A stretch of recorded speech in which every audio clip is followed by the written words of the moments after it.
This is my grandpa's cat. Her name is Millie. She came to our house and entered our care for a 2.5-week span when both of my grandparents were off on a cruise through Europe. It was interesting to see how it would turn out. We hadn't had a cat since I was 6 years old, and I'm 18 now. My dad is allergic to cats, and my parents say I am as well. Plus, my younger brother also hadn't really interacted with animals or cats, ever really, so it was very interesting to see how she would fit into our house. My mom previously had a cat, however, it was mostly before I was even alive. So while this wasn't our first time taking care of a cat, it had been the first time in over 12 years. One thing that we learned rather quickly, however, was that Millie was a cute little maniac. If she wasn't sleeping or eating, she was playing almost 100% of the time. She would play with nearly anything and everything. Paper balls, springs, our own fingers and fists. She would jump up and down the stairs and just run back and forth. My mom managed to keep her entertained with a pen for nearly half an hour, which is the footage you are seeing on screen right now.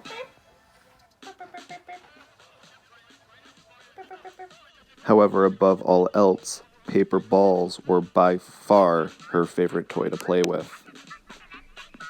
We also managed to keep her entertained a fair amount by just playing boxing with her with either just our fingers and fists.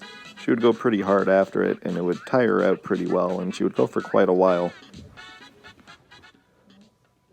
Millie managed to settle into a new home and new environment extremely well. She seemed happy, comfortable, and everything you would want a cat to be.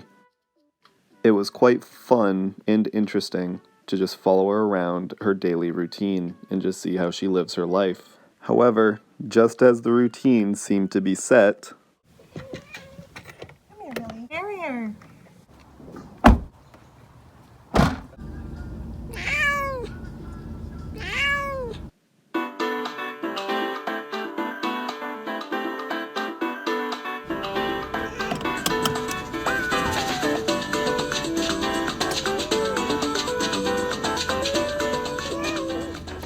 Millie got quieter and quieter as we got closer to her home, which was about 90 minutes away from us.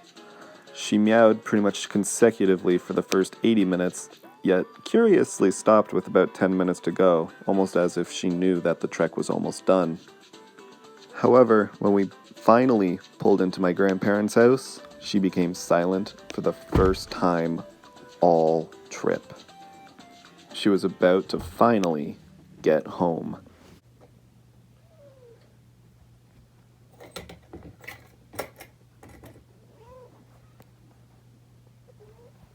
Hi, Millie. Hi, Millie. Poop on the floor yet?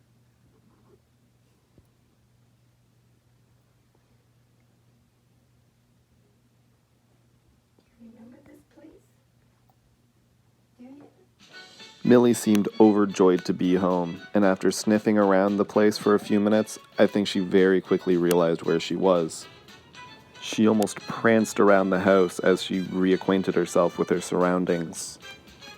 The most telling part of her happiness is the fact that she went directly to the room that was hers for a year and a half immediately after getting inside. After rolling around and marking her scent everywhere, she finally settled in at home once again. Although I do admittedly think that it did throw her off a bit that both my family and my grandparents, her usual owners, were around at the same time. Her usual favorite spot in the house is right by the patio door in the kitchen, and she made herself reacquainted with that spot very quickly. My grandpa was ecstatic to have her back, and my grandma, who was quite hesitant to get her in the first place, also seemed more than relieved and happy to finally have her furry friend back in her home.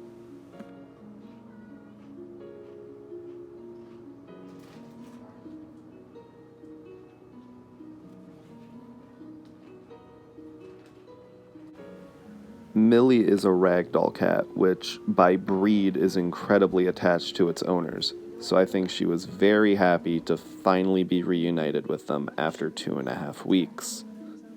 Perhaps the most pleasant surprise, however, was that neither myself or my dad had any kind of adverse reaction to her being in the house. This may be because Millie, as a ragdoll, does not have an undercoat, which means that there's less dander. However, it was still a pleasant surprise nonetheless, and we're currently looking into getting a cat of our own. We will, however, dearly miss Millie. In her short time at our house, she had an undeniably massive impact, and she is just yet another reason for me to look forward to going to my grandparents' house.